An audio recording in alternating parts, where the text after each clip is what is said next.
in. Thank you for joining us, but we're going to be recording this so that we can then play it again at a later date or make it available to people who can watch it at a later date. And anyway, I want to say thank you and welcome to this special CIRM sponsored Zoom event on sickle cell disease. It's an area that we've invested more than $51 million in, and we have more than 12 projects going right now. And we're hoping we have 4 clinical trials. We're hoping to add to that number in the not too distant future. There's a lot of activity going on, and we've created a kind of unique partnership in many ways with the National Heart, Lung, and Blood Institute to kind of co-sponsor some events with them, to co-fund events with them as part of the Cure Sickle Cell Initiative. We've got a terrific panel of guests today, and let's start with introducing you to someone who is actually kind of in many ways kind of living proof that what we're doing is having some success, and that's a gentleman named Evie Jr. Evie, can you hear us? Yeah, I can hear you guys loud and clear. Great. Can you hear me? Absolutely, you're sounding great. So if you'd like to talk to us about your experiences, your story, please. Yeah. So yeah, my name is Evie Jr. and I'm 28. I've lived with sickle cell disease my entire life. Sickle cell has infected me in a lot of ways. I don't know where to start, but yeah, how do I tell you guys about my entire life, right? But yeah, mainly it's shown. I've called it sickle cell crisis and like my long bones, like legs, arms. Um, it's affected me in ways where I haven't been able to walk for a month. So yeah, I've had bone infarcts. It really started to show itself and happen quite frequently after the age of 18. For me, when I was from 15 to like 16, it started to show as well. But when I was around that age, I probably had sickle cell crises. I want to say once or twice a year, and then after 18, it was like once every 2 months, and I was constantly going into the emergency room. But yeah, fortunately, I was able to get into the sickle cell gene therapy. And I believe I'm 5 months out now, and I haven't had a sickle cell crisis yet, and I've been feeling great. Not sure you want me to brush up on any more topics, but yeah, that's pretty much So, the gist of it. yeah, I mean, talking about your experiences growing up, I mean, that must have been really hard. I mean, at the time when all your friends, all the people around you are being active and engaged and doing all sorts of different things and beginning to really Yeah, explore life. I mean, you're in a sense tied down. yeah. And I was extremely active as a kid. I played football. Um, all Mainly all 4 years of high school. I got really sick my last year, so I wasn't able to play my senior year of football due to my sickle cell crisis, and kind of cost me a scholarship. But yeah, it was really rough. It's held me back in many ways with opportunities. Also just energy levels. You can actually, before the gene therapy, or just like these last couple of years, I can really tell the decrease in my energy. Like there's literally just work or just time for work, and after that, I'm just completely drained. And I think that's just due to the lifespan of the cells in my body as well, due to having sickle cell. Um, yeah, and I mean, pretty much that's my story. Has it been hard holding down the job? Yeah, I actually worked 2 jobs most of my life. You know, it right, like there's really no room to mess up. I feel whenever I've had jobs, because Hmm. it's just like you're ready. I've called out quite a few times of um for many jobs because of having a crisis or being sick, whatever the case is, being in the ER. So you kind of have to be a great worker, to make sure that your bosses, like you, they don't fire you because you're calling out all the time. But yeah, it's been really really rough holding down the job, always giving an excuse. hey, I'm sorry, I don't feel well, them not believing you. Yeah. Has that, I mean, one of the problems with sickle cell, I think, is the fact that it's hidden. You can, if someone has a broken arm or a rash or something, it's very visible.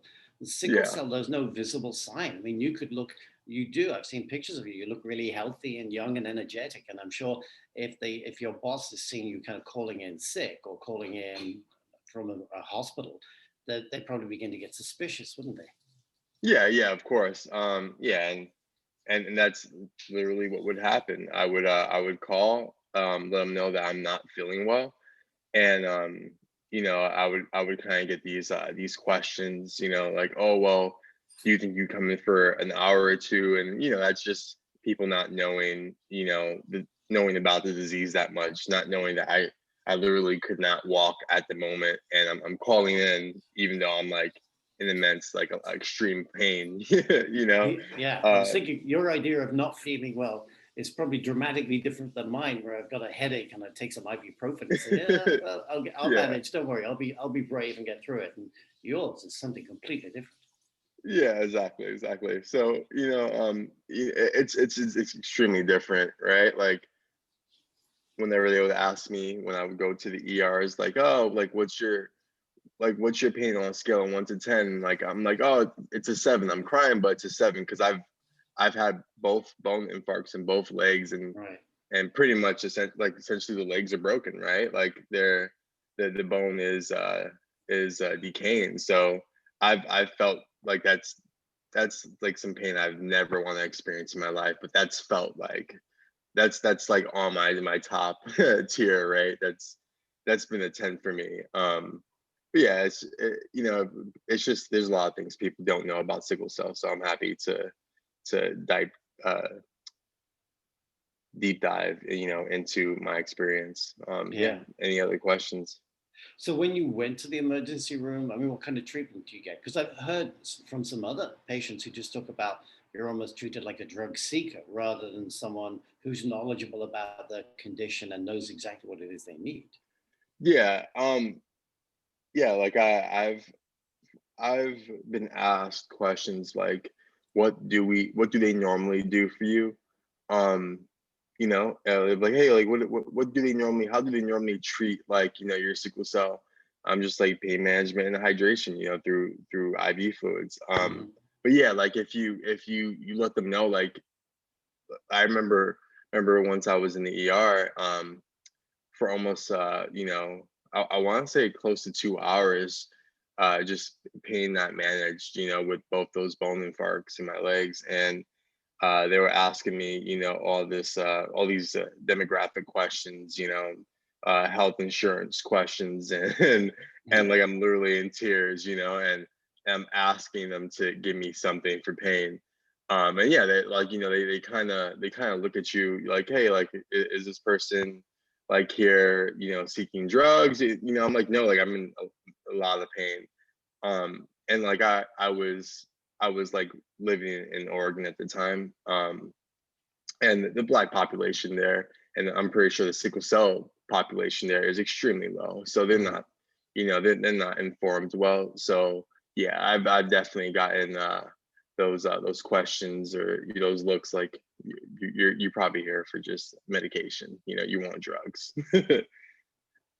Did you? So when you heard about the clinical trial with Don Cohn, what did you think? I was, to be quite honest, I was all for it. Yeah, I knew from the very beginning that that's something I wanted to be a part of. You know, I I, I wasn't a candidate for our bone marrow transplant. And I knew I just had to give something a shot because, where I was going originally, like my life wasn't, I can just tell, like, right, like I'm 20. I was 27 at the time. I'm Mhm. 28 now. Like I barely had any energy just to go to work. I was still managing to do things and stay caffeinated. Do do all these things to just get by the day. But I felt like I was declining just health wise, and it was probably going to get worse from here on out. So I was really desperate to try anything.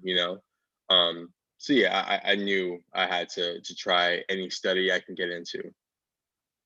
Were you concerned at all? Because it's experimental. I mean, really hadn't been tested on very many people at all before you. Was Oh this yeah, something? yeah. Of course, I was concerned, but I was more concerned about my life in like a year or two. Mm. Seeing what was going to happen. I've had multiple bone infarcts now. Um, and what's next? A, a deep vein thrombosis, like a clot in my head. I just didn't want to think about all the certain outcomes that can happen as I get older. So yeah, I was hoping to try anything, to be honest. Right. I feel like the outcome can be a lot more worse if I waited. Yeah. Um, Was it involved, complicated to be part of the trial? no, not at all. Actually, they they took care of pretty much everything scheduling wise. The actual trial was kind of rough. Just being in the hospital for a month with this COVID Oh yeah. stuff, because I can't really see family or friends, right? So I'm in a hospital room by myself for a month. But I found things to do. Yeah, And how are you feeling now? I feel great actually. I can definitely tell the difference in energy levels, right? I uh, I haven't had any sickle cell pain or anything resembling sickle cell pain. So yeah, I've been feeling really good actually. That's great. Great. Evie, thank you so much. We'll come back to you in a few minutes. But now I'd like to go to Dr. Ingrid Karas, one of my colleagues here at CIRM, and she's going to talk about some of the other projects that we're funding, besides the work that Don Cohn at UCLA has pioneered that is helping Evie. Ingrid? Okay, thanks, Kevin. I'm just going to share my screen here for a minute. And let me know if you can all see these slides. Can you see the slides? Yes, they look great. Okay, perfect. So CIRM has a lot going on in sickle cell disease with 4 active clinical trials that are currently in progress. And I want to give you a brief overview of what these are in a minute, but I think one important thing to know is that all 4 of them involve a blood stem cell transplant. And they all have exactly the same goal, which is to clear away disease-forming sickle stem cells from the patient's bone marrow and replace them with normal, healthy cells. Now, these bone marrow stem cells, as you may know, are the blood-forming cells of the body. They're responsible for making all the different cells in blood, including the red blood cells. And so what will happen is that after the transplant, these new normal stem cells will go on to make new healthy blood with new healthy red blood cells that look like this, instead of sickled red blood cells, which look like this. And these are the cells that cause so many problems for patients, as we just heard about from Evie. Now, there are different ways to get normal stem cells to do this kind of replacement. And each of the 4 trials is using a different strategy. So let's take a look at what those are. All right, so these are the 4 trials. The top 2 that are marked in blue, which includes Don Cohn's trial at UCLA, and I think this is the one that we just heard about, and David Williams' trial from, which is actually a multi-center trial, but it's being led out of Boston Children's Hospital. Now, these 2 trials are doing what's called an autologous transplant. And what that means is they are collecting some of the patient's own blood stem cells, genetically modifying them outside the body to fix the sickle cell problem and correct the cells. And then they put them back into the patient, and these cells can go back home to the bone marrow and start making new healthy blood and new healthy red blood cells. So what's the difference between these two trials? Well, they're each using a different strategy to correct the sickle cell defect. So just to remind you, sickle cell disease is caused by a mutation in the beta globin gene. This is one of the genes that's needed to make hemoglobin. And I'm hoping we'll be hearing from Dr. Porteous in a few minutes about a strategy that he's using, which is to use a technology called Crispr to actually go in and correct the mutation in the globin gene. Don Cohen took a different strategy. What he is doing is simply overriding the broken globin gene by putting into the cells an extra normal globin gene that can take over the job. And David Williams came up with a third very ingenious strategy. He has found a way to get the cells to stop making sickle globin and instead to restart producing fetal globin. Now, fetal globin is normally only made when a baby is developing in the womb, and then production shuts down at birth when the baby is born. But it turns out that fetal globin is actually very good at making hemoglobin and can do a beautiful job at taking over in sickle cells and converting them into normal, healthy red blood cells. So those are our two autologous trials. Now these two, the bottom ones marked in green, are doing what's called an allogeneic transplant. And what that means is that they are getting the normal healthy stem cells for transplant from a donor. Now, it turns out that allogeneic stem cell transplant is actually a known curative therapy for sickle cell disease. But it really works best if you have a very well-matched donor, usually a sibling that has identical HLA antigens. And the big problem is that less than 20%, I think, of sickle cell patients who need a transplant will actually have such a well-matched donor available.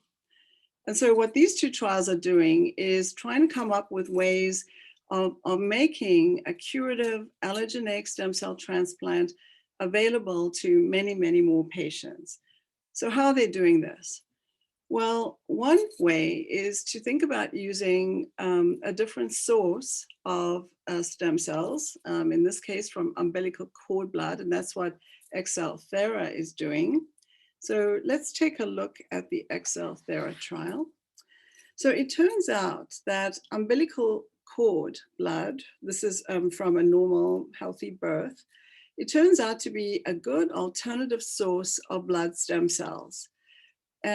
Because these cells are younger and less mature than stem cells from bone marrow, it's less critical that you have to have a perfect HLA match. These cells also have much lower risk of GVHD, graft versus host disease. And also because there are lots and lots of babies being born everywhere, it's a lot easier to find a suitable match, even for minority populations. But, and unfortunately, there's often a but, you don't get a whole lot of blood out of an umbilical cord, and there are not a lot of cells there. And so getting enough stem cells to be able to do a successful transplant is often a problem. And that's where XL-Thera comes in. So they have discovered a technology that can expand the number of cord blood stem cells significantly. And using this technology, they can get 25 to 100 times more stem cells than what was there in the original cord. And now you have more than enough to do a successful transplant, which is really great. Now, they've already used this technology very successfully in cancer patients that need a transplant. and they now are about to try it to help sickle cell patients with support from CIRM. Okay, and so the final trial I want to mention is this trial of Joseph Rosenthal at the City of Hope. And he took yet another approach. He's using what are called half-matched bone marrow cells. So these would be cells that you would get, let's say, from a mom or a dad.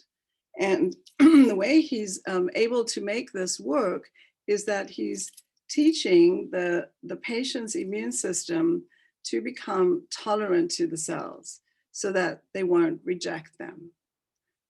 So that's a brief overview of 4 different approaches that are all at the clinical trial stage to find a curative therapy for sickle cell disease.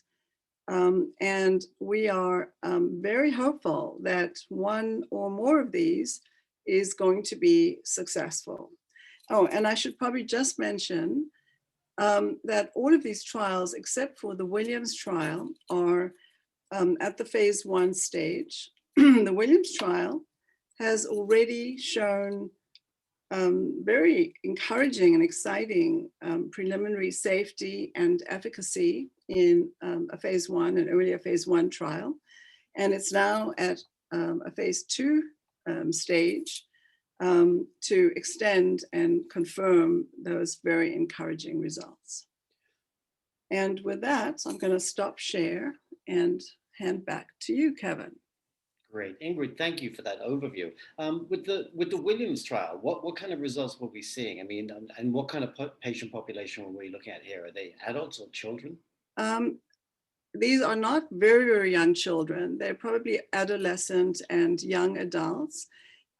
These would be patients that have, severe bad forms of sickle cell disease. You would not jump to a transplant for a more milder case. Mm-hmm. And pretty much, I think, as we heard about from Evie, is it Evie or Evie? I'm sorry, I hope I'm pronouncing his name Evie. right. I was mispronouncing it earlier myself. Evie. Okay, I apologize, sorry, Evie, if I got your name wrong. We have another patient that we've been working on a really rare immune disorder, and she's a little girl called Evie. So I think we just kind of fell into the habit of saying Evie. Yeah, exactly. And I think these are patients that are really struggling and really need some help very badly. And that's the patient population that all of these trials would be, I think, recruiting from initially. Maybe later in the future when safety and efficacy has really been well established and these become commercially available, that's when, perhaps patients that are younger and have milder forms of disease, would then be able to take advantage of the approach. Right. And as you mentioned, we're hoping that Dr. Matt Porteous from Stanford will be joining us this morning as well, this afternoon, to talk about the work that he's doing. And obviously, if he's not, then we can come back to Ingrid and she can explain a little bit more about that. In the meantime, I'd like to go over now to Marissa. Marissa Kors, welcome. How are you doing? I'm well, thank you. How are you? I'm good, thank you. Thank you for taking time out to join us. So talk to us a little bit about your experiences about the kind of the thing that's made you a very kind of active patient advocate. Sorry, mom moment. Hi, I'm Marissa Kors. Tell your mom to go away.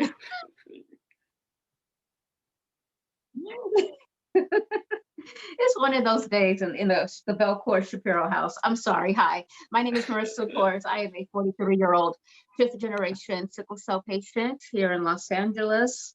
I work with my family's nonprofit, Access Advocacy for Sickle Cell, as well as I have my own, I guess, sickle cell lifestyle program called the Sickle Cell Experience, which is a live podcast that I do every Wednesday on Facebook. Interestingly enough, I was sort of born into this. When you're a 5th generation sickle cell patient, you're blessed and cursed at the same time. lack of a better statement, I guess. I was born, when I was born, my mother's eldest brother, my Uncle Teddy, had sickle cell. He was still alive. Uncle Teddy basically survived multiple strokes by the age of 3. The last one left him both physically and mentally disabled, handicapped. And when I was born, my family had already had a very long time to see both the good and the bad of medical technology, so to say. So by the time I came along, I think it was pretty much they knew what they were dealing with.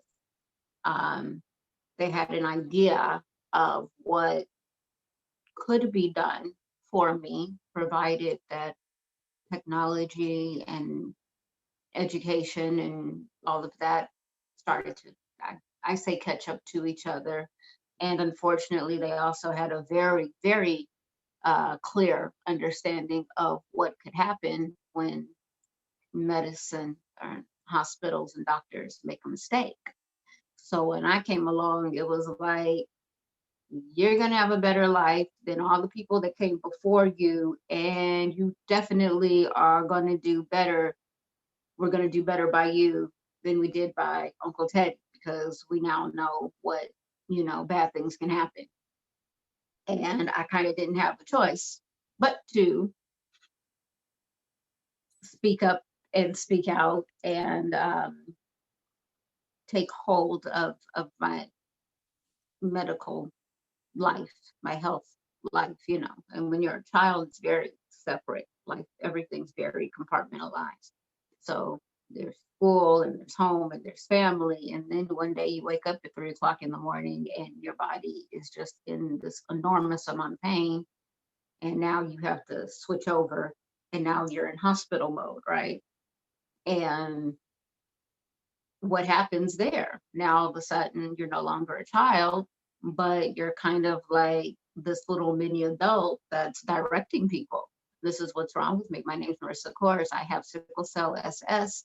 My pain started at 6 p.m. last night. My mom gave me Tylenol number 3 every 3 hours until about 2 hours ago. It's now 5 a.m. The pain spread to my left arm and my lower back and still in my right arm. And, and P.S. and by the way, I need 6 milligrams of morphine now. And you're 3. You're 3 when all of this is happening. So you're born into it. And as I got older, those worlds no longer separated as easily.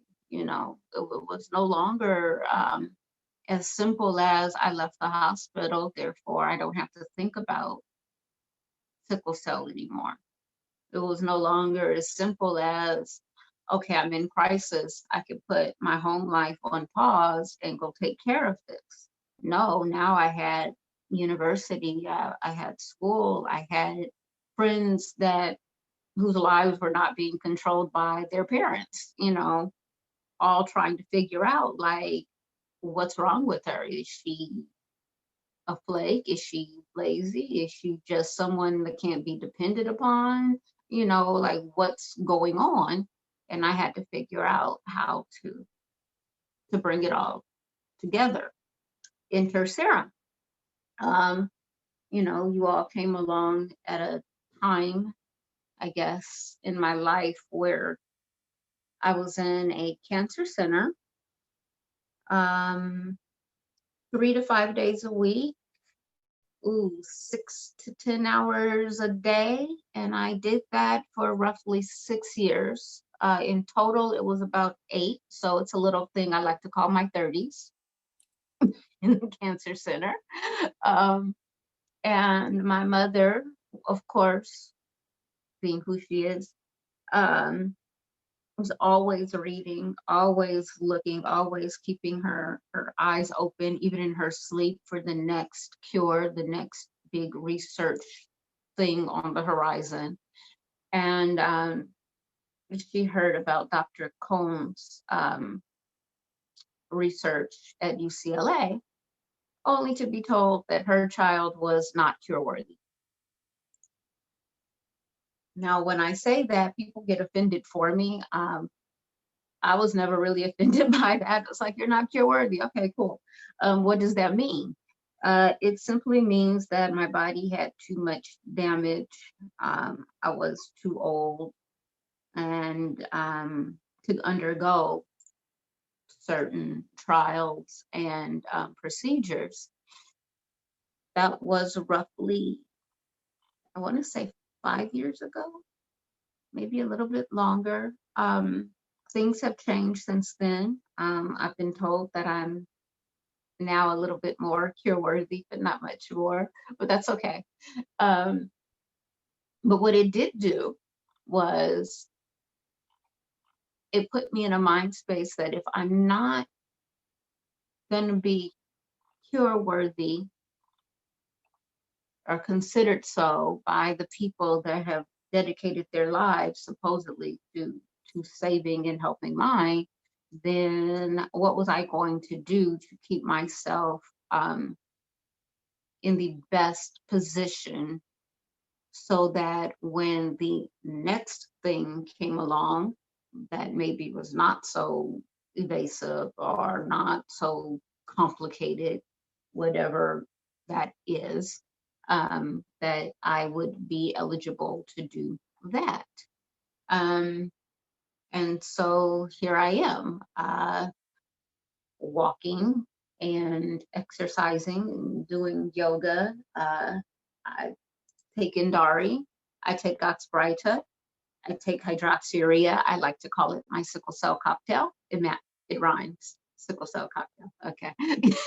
It makes me happy.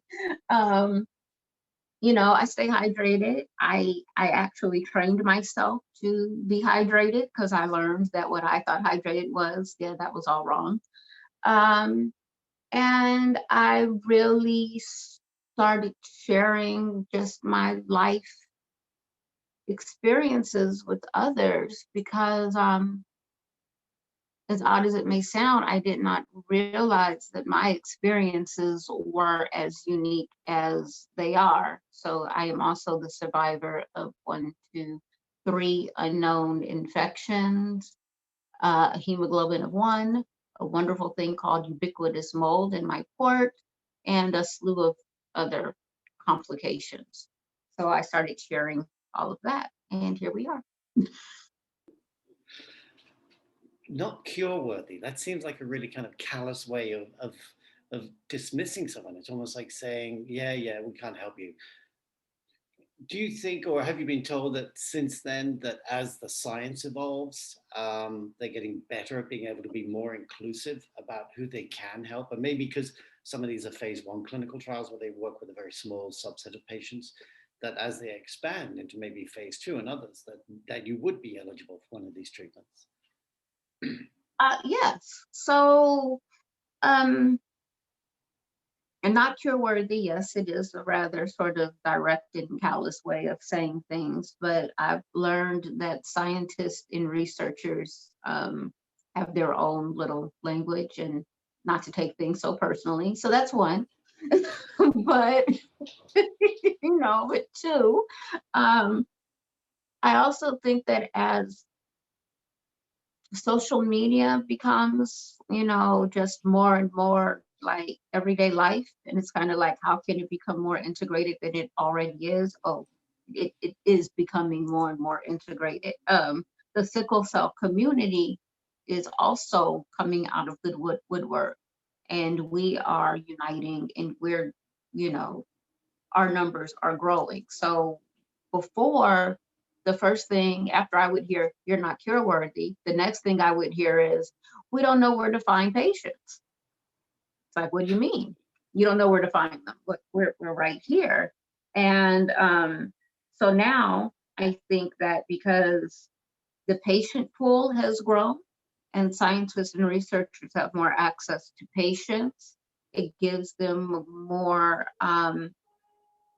chances to, to run their trials on a larger number of people, which then allows them to know how far their treatments and their cures can stretch in terms of the type of patient they can help, if that makes sense. Yes, So absolutely. yeah, but I'm still not worried. You're worthy. In terms of like your social media experience, I mean the sickle cell experience live on Facebook, how did that come about? What was the idea behind that? So I'm a writer. I've been writing, I guess, my whole life, and I wrote a series of essays, just what is sickle cell, kind of talking about how the government sees sickle cell and how science sees sickle cell, and then how patients actually see and live it every day. And I wrote a few more, and I just wanted to sort of publish these essays and get them out to the world and let people read them. And I hooked up with another sickle cell patient named Shabrian Howard, and she's a filmmaker and a writer and an editor. And she's about 10 years, 12 years younger than me. And she read what I wrote and she goes, yeah, nobody's going to read this. That's harsh. Yes, they are. She's like, yeah, no, it's over 5 pages. Actually, most of them are over 10. And yeah, you just need to get in front of a camera and say it. And I was like, no one wants to watch me. No one definitely wants to hear me speak. Like, you want me to be one of those weird people that talk from their bedroom? She's like, yeah, no, I'll do it with you. I'm like, okay, nobody wants to hear you talk either. And I was wrong. And here we are, almost 2.5 years later. And surprisingly, yes, people actually do want to hear what we have to say. Apparently we're entertaining. And oh, you're definitely entertaining. I've watched a few, so they're good. What kind of response have you had from them? It's actually been really good. It's hard for me to say that because I'm still in the moment where it's like, wow. So right now we're averaging 1,000 to 1,500 views per episode within, I forget what they call it, but basically it's like a first run. If you have it on television, your first run, which in internet land is only about 2 to 3 days. That's which amazing. Is good. Yeah. It's good for a nonprofit, and you're talking about sickle cell, which to be the world's largest hereditary illness, very few people know about it. And because very few people know about it, we don't have a lot of places for support. So I can say it's a blessing, and it really is an honor to be able to be one of those places where our community comes for support, where people feel they can ask us questions and get answers that are truthful and factual. And we do our best to provide as much information as possible and to keep people as up to date on therapies, on medications that are coming down the pipeline, as well as in developing,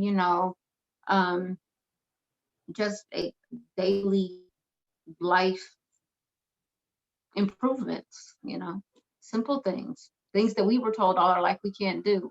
Go for a walk. Matter of fact, go run, get on a bicycle. Movement is good. Stuff like that. So yeah, it's exciting. Yeah, it's good. I mean, it really is informative, but also really engaging as well. You work well together. It's fun to watch the two of you playing off each other. And thank you. I didn't realize you actually watched. See, that makes me happy. Well, I'm glad to make you happy. Thank you, Marissa. Thank you for that. Evie, if we could come back to you right now. Obviously, Dr. Porteous hasn't been able to join us yet, but so Evie, if we could ask you a little bit about since your therapy, have you been asked to do a lot of speaking, a lot about this, and kind of help share the word about what's going on and what's happening with you? 1 second. Okay. Um, besides a newspaper article, and the YouTube video UCLA put out, no, I haven't. This is my first time speaking out.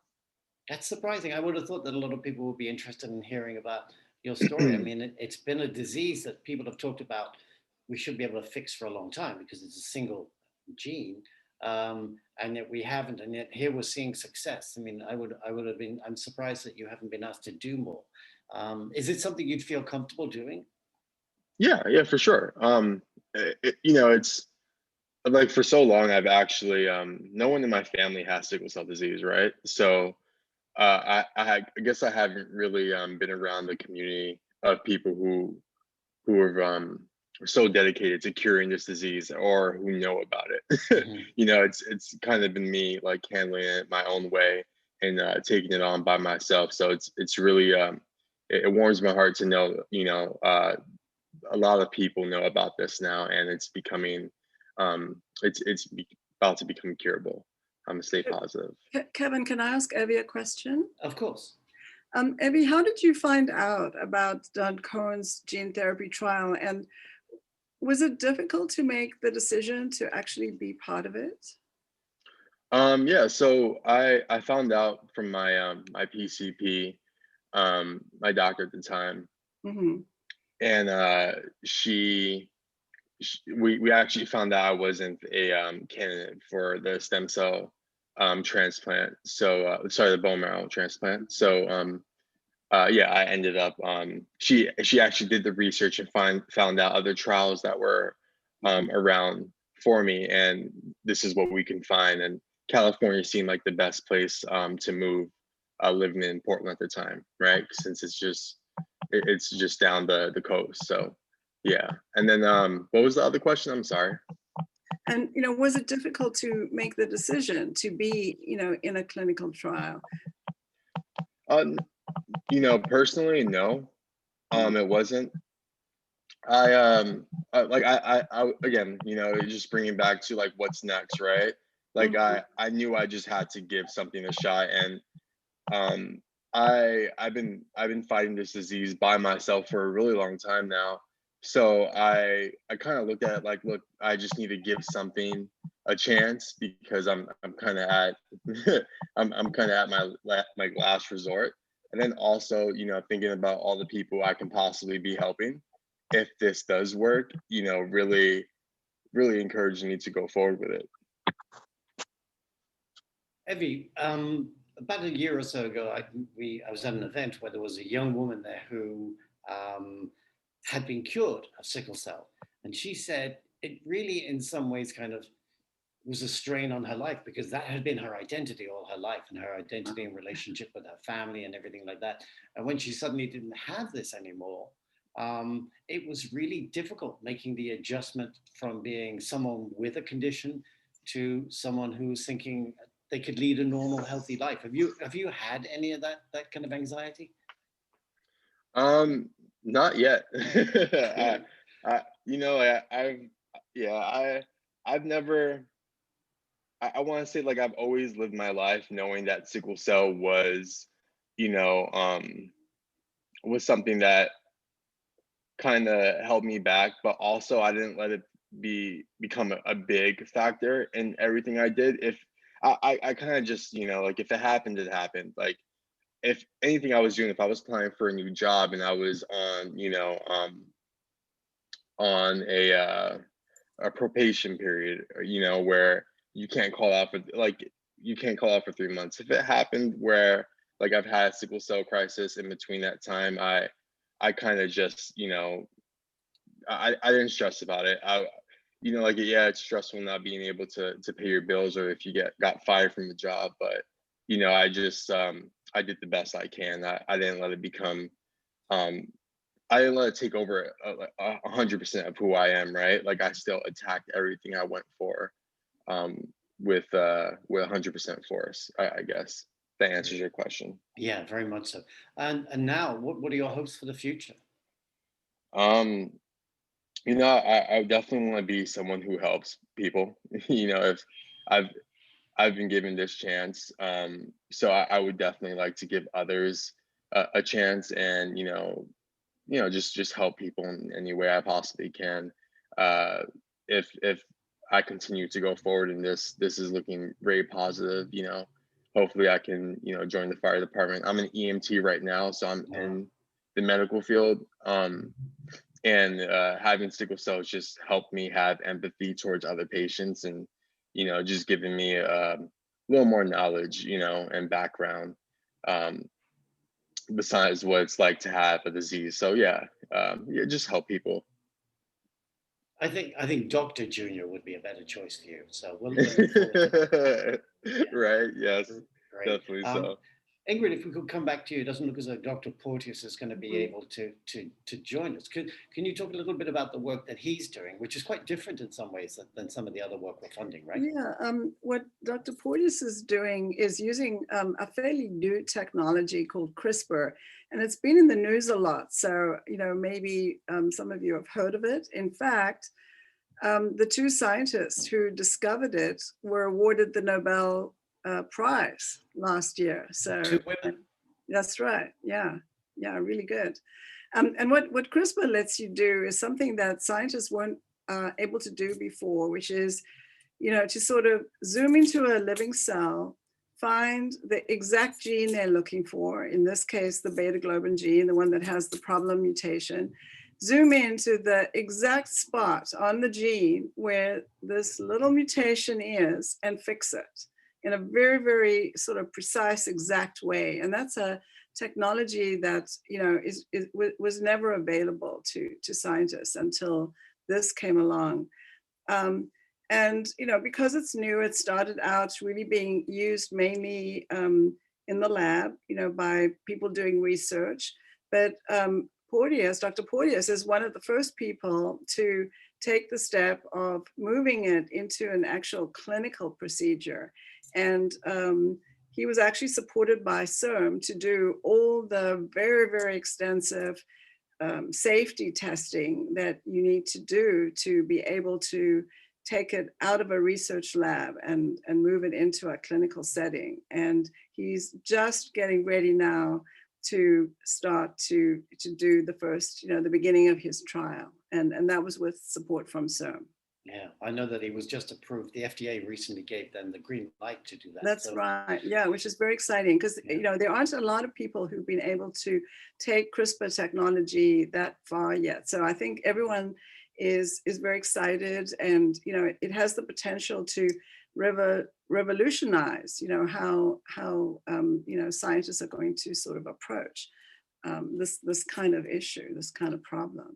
Is that a reflection in a way of how quickly the field is evolving? Because I know with Don Cohen, his work has taken many, many years to get to this point. And yet it seems like CRISPR was just something that came up a few years ago, and already now we're working in clinical trials in people. But, in a way, I think Don Cohen's work sort of laid the ground for the whole field, because there were lots of other questions that had to be answered before you could really move this forward into the clinic. And as Don Cohen's been working for, I think over a decade, and has solved many of the problems that will actually help Dr. Porteous and others to, come in and do what they're going to do.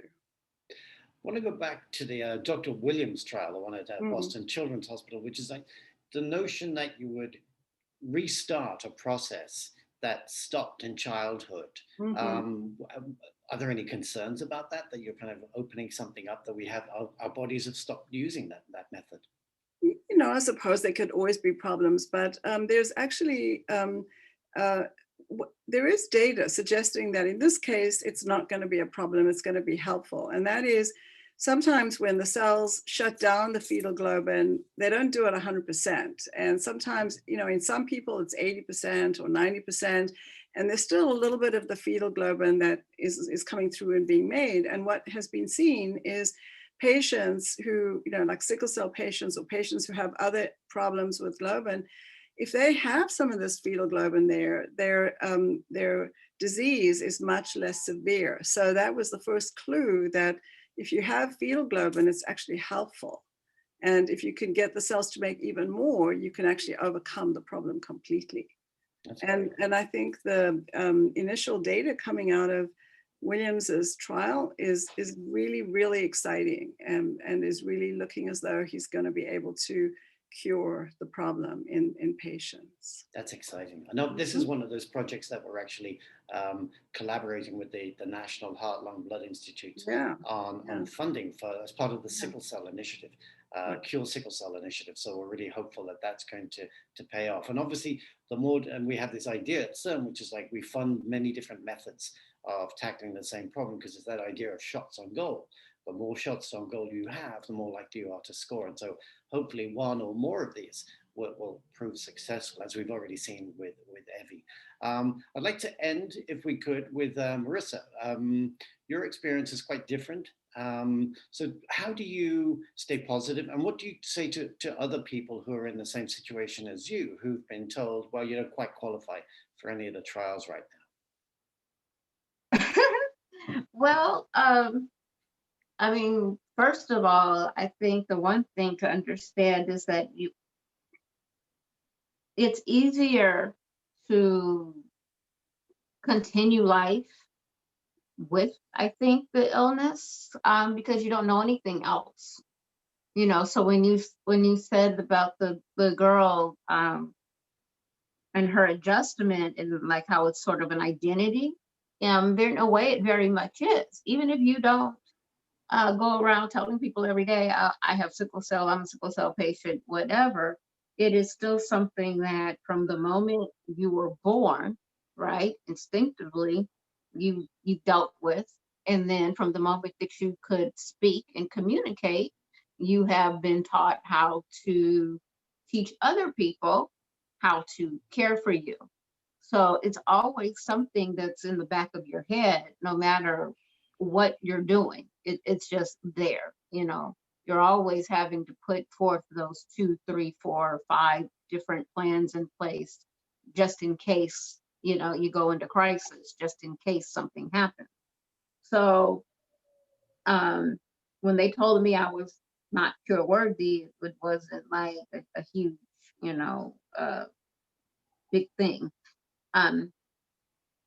But as you get older, I'm learning now in my 40s, as you get older, all of the complications from sickle cell, all of the constant sickling and the stuff that you just didn't realize or you didn't think about happening, that's constantly happening in the body, right?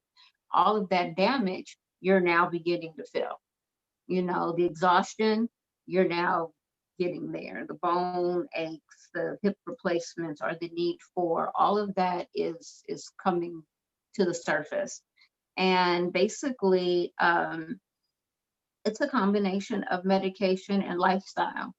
I started Indari 2018, and I started Oxbryta, March of 2020.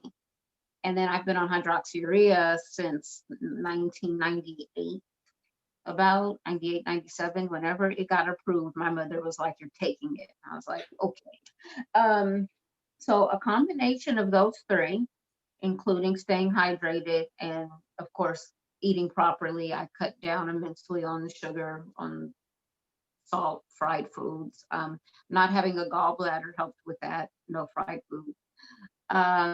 And then I actually hired another sickle cell patient to help me learn how to eat, or rather just eat, because that seems to be something across the board. A lot of us, we just don't have appetites. I don't know if that's the illness, if it's our medication. I can't tell you, but daily I get messages from people like, I just don't have an appetite. So I had to find someone to teach me how to eat. I had to find somebody to teach me what exercises to do, because obviously I just wasn't going to get up and start doing Taibo or something, you know. It's like, start small. And now I'm working on sleeping better. So we all seem to be night owls, or a great majority of us seem to be night owls. Like, we're up at 2, 3 o'clock in the morning, just doing whatever. So I'm working on having a better sleep pattern and a sleep schedule. How do I put this? When I did have all of those things aligned, life was really great. Like things moved much smoother. I got a lot more accomplished. I felt better. The minute that those things got out of alignment, the sleep, the medication, eating or exercising, I kind of start to fall apart. So I would definitely say those are the main things. And if you're not into medication, because there is a huge movement in sickle cell right now to deal with sickle cell naturally, I would say then to stay on your supplements. Those are the things that are helping you. Definitely make sure that your diet is on point, because if you're not going to take the medications that are being developed for us, and if you're going to have a vegan lifestyle or a vegetarian lifestyle, then to definitely make sure that the diet is giving you all of those things that you need.